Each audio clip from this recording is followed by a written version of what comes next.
നമസ്കാരം. ജീവൻ ന്യൂസിലേക്ക് സ്വാഗതം. പ്രധാന വാർത്തകൾ. കായംകുളം നിലയത്തിൽ നിന്നുള്ള വൈദ്യുതി നിരക്ക് 2.5 രൂപയായി കുറയും.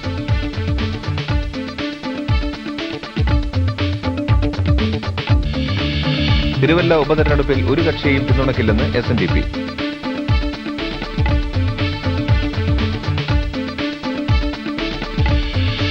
ഡച്ച് ഗവേഷണ പദ്ധതി കൊച്ചി സർവകലാശാലയിൽ 22 കോടിയുടെ ക്രമക്കേട് നടന്നതായി ലോക്കൽ ഫണ്ട് ഓഡിറ്റ് റിപ്പോർട്ട്.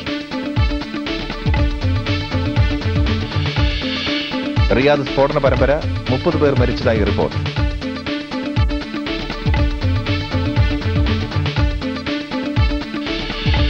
ത്രിരാഷ്ട്ര ഏകദിനം ഓസ്ട്രേലിയ ന്യൂസിലാൻഡിനെ 44 റൺസിന് പരാജയപ്പെടുത്തി.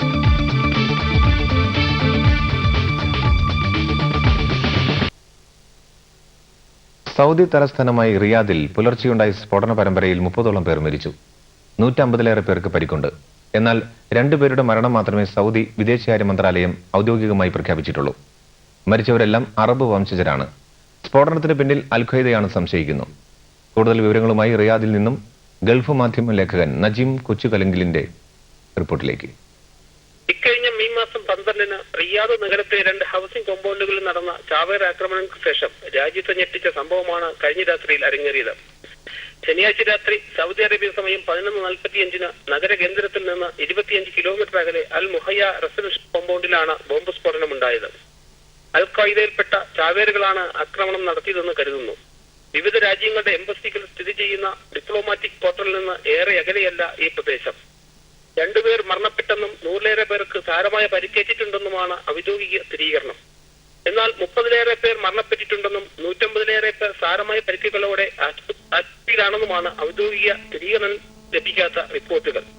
പ്രമുഖ വാർത്താ ഏജൻസികളും ഈ വിവരമാണ് റിപ്പോർട്ട് ചെയ്തിരിക്കുന്നത്.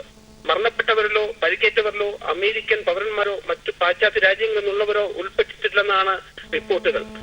മരണപ്പെട്ടവർ തങ്ങളുടെ പൗരന്മാരില്ലെന്ന് അമേരിക്കൻ എംബസി സ്ഥിരീകരിച്ചിട്ടുമുണ്ട്. ഇന്ത്യക്കാർ ആരും തന്നെ അപകടത്തിൽപ്പെട്ടിട്ടില്ലെന്ന് ഇന്ത്യൻ എംബസി വെൽഫെയർ വിഭാഗം സെക്രട്ടറി VV നാരായണൻ അറിയിച്ചു. മരിച്ചവരിലും പരിക്കേറ്റവരിലും ഏറെയും അറബ് വംശജരാണ്. ചാവേർ ആക്രമണത്തിന് പിന്നിൽ അൽ-ഖ്വയ്ദയാണെന്ന് കരുതുന്നു. ചാവേറുകൾ കാറിലാണ് എത്തിയതെന്നും സ്ഫോടക വസ്തുക്കൾ നിറച്ച കാർ പൊട്ടിത്തെറിച്ചെന്നും സംശയമുണ്ട്. ഇതിനിടയിലും നഗരത്തിലെ ജനജീവിതം സാധാരണ നിലയിലാണ്. സംഭവം അറിയുന്നവരിൽ ഭീതി നിഴലിക്കുന്നുണ്ട്. നാട്ടിൽ നിന്ന് ഉത്കണ്ഠാകുലരായ ബന്ധുക്കളുടെ ഫോൺ കോളുകൾക്ക് മറുപടി പറയുന്ന തിരക്കിലാണ് നഗരത്തിലെ പ്രവാസി സമൂഹം. എങ്കിലും ശാന്ത നഗരമെന്ന് പേരുകേട്ട റിയാദിന്റെ അന്തരീക്ഷത്തിന് മാറ്റമൊന്നുമില്ല.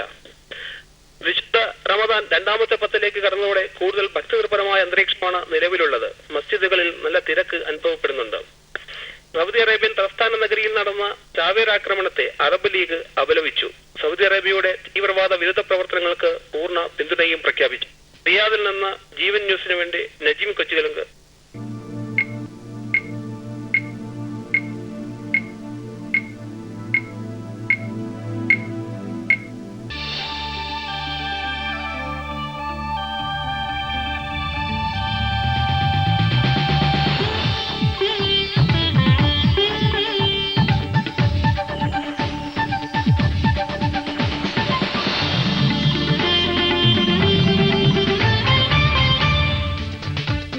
നമസ്കാരം. ജീവൻ ഗൾഫ് ന്യൂസിലേക്ക് സ്വാഗതം.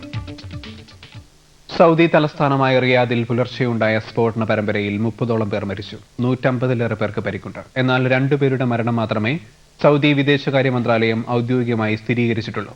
മരിച്ചവരെല്ലാം അറബ് വംശജരാണ്. സ്ഫോടനത്തിന് പിന്നിൽ അൽ-ഖ്വയ്ദയാണെന്ന് സംശയിക്കുന്നു.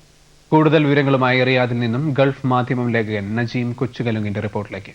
കഴിഞ്ഞ മെയ് മാസം 12-ന് റിയാദ് നഗരത്തെ 2 ഹൌസിംഗ് കോമ്പൗണ്ടുകളിൽ നടന്ന ചാവേർ ആക്രമണങ്ങൾക്ക് ശേഷം രാജ്യത്തെ ഞെട്ടിച്ച സംഭവമാണ് കഴിഞ്ഞ രാത്രിയിൽ അരങ്ങേറിയത്. ശനിയാഴ്ച രാത്രി സൗദി അറേബ്യ സമയം 11:45-ന് നഗര കേന്ദ്രത്തിൽ നിന്ന് 25 കിലോമീറ്റർ അകലെ അൽ മുഹയ്യ റെസിഡൻഷ്യൽ കോമ്പൗണ്ടിലാണ് ബോംബ് സ്ഫോടനമുണ്ടായത്. അൽ ഖ്വയ്ദയിൽപ്പെട്ട ചാവേറുകളാണ് ആക്രമണം നടത്തിയതെന്ന് കരുതുന്നു. വിവിധ രാജ്യങ്ങളുടെ എംബസികൾ സ്ഥിതി ചെയ്യുന്ന ഡിപ്ലോമാറ്റിക് ക്വാർട്ടറിൽ നിന്ന് ഏറെ അകലെയല്ല ഈ പ്രദേശം. 2 പേർ മരണപ്പെട്ടെന്നും 100ലേറെ പേർക്ക് സാരമായ പരിക്കേറ്റിട്ടുണ്ടെന്നുമാണ് ഔദ്യോഗിക സ്ഥിരീകരണം. എന്നാൽ 30ലേറെ പേർ മരണപ്പെട്ടിട്ടുണ്ടെന്നും 150ലേറെ പേർ സാരമായ പരിക്കുകളോടെ ആശുപത്രിയിലാണെന്നുമാണ് ഔദ്യോഗിക സ്ഥിരീകരണം ലഭിക്കാത്ത റിപ്പോർട്ടുകൾ. പ്രമുഖ വാർത്താ ഏജൻസികളും ഈ വിവരമാണ് റിപ്പോർട്ട് ചെയ്തിരിക്കുന്നത്. മരണപ്പെട്ടവരിലോ പരിക്കേറ്റവരിലോ അമേരിക്കൻ പൗരന്മാരോ മറ്റു പാശ്ചാത്യ രാജ്യങ്ങളിൽ നിന്നുള്ളവരോ ഉൾപ്പെട്ടിട്ടില്ലെന്നാണ് റിപ്പോർട്ടുകൾ. മരണപ്പെട്ടവർ തങ്ങളുടെ പൗരന്മാരില്ലെന്ന് അമേരിക്കൻ എംബസി സ്ഥിരീകരിച്ചിട്ടുമുണ്ട്. ഇന്ത്യക്കാർ ആരും തന്നെ അപകടത്തിൽപ്പെട്ടിട്ടില്ലെന്ന് ഇന്ത്യൻ എംബസി വെൽഫെയർ വിഭാഗം സെക്രട്ടറി വി നാരായണൻ അറിയിച്ചു. മരിച്ചവരിലും പരിക്കേറ്റവരിലും ഏറെയും അറബ് വംശജരാണ്. ചാവേർ ആക്രമണത്തിന് പിന്നിൽ അൽഖായിദയാണെന്ന് കരുതുന്നു. ചാവേറുകൾ കാറിലാണ് എത്തിയതെന്നും സ്ഫോടക വസ്തുക്കൾ നിറച്ച കാർ പൊട്ടിത്തെറിച്ചെന്നും സംശയമുണ്ട്. ഇതിനിടയിലും നഗരത്തിലെ ജനജീവിതം സാധാരണ നിലയിലാണ്. സംഭവം അറിയുന്നവരിൽ ഭീതി നിഴലിക്കുന്നുണ്ട്. നാട്ടിൽ നിന്ന് ഉത്കണ്ഠാകുലരായ ബന്ധുക്കളുടെ ഫോൺ കോളുകൾക്ക് മറുപടി പറയുന്ന തിരക്കിലാണ് നഗരത്തിലെ പ്രവാസി സമൂഹം. എങ്കിലും ശാന്ത നഗരമെന്ന് പേരുകേട്ട റിയാദിന്റെ അന്തരീക്ഷത്തിന് മാറ്റമൊന്നുമില്ല. വിശുദ്ധ റമദാൻ രണ്ടാമത്തെ പത്തിലേക്ക് കടന്നതോടെ കൂടുതൽ ഭക്തിനിർഭരമായ അന്തരീക്ഷമാണ് നിലവിലുള്ളത്. മസ്ജിദുകളിൽ നല്ല തിരക്ക് അനുഭവപ്പെടുന്നുണ്ട്. സൗദി അറേബ്യൻ തലസ്ഥാന നഗരിയിൽ നടന്ന ചാവേർ ആക്രമണത്തെ അറബ് ലീഗ് അപലപിച്ചു. സൗദി അറേബ്യയുടെ തീവ്രവാദ വിരുദ്ധ പ്രവർത്തനങ്ങൾക്ക് പൂർണ്ണ പിന്തുണയും പ്രഖ്യാപിച്ചു. റിയാദിൽ നിന്ന് ജീവൻ ന്യൂസിനു വേണ്ടി നജീം കൊച്ചുകലങ്ക്.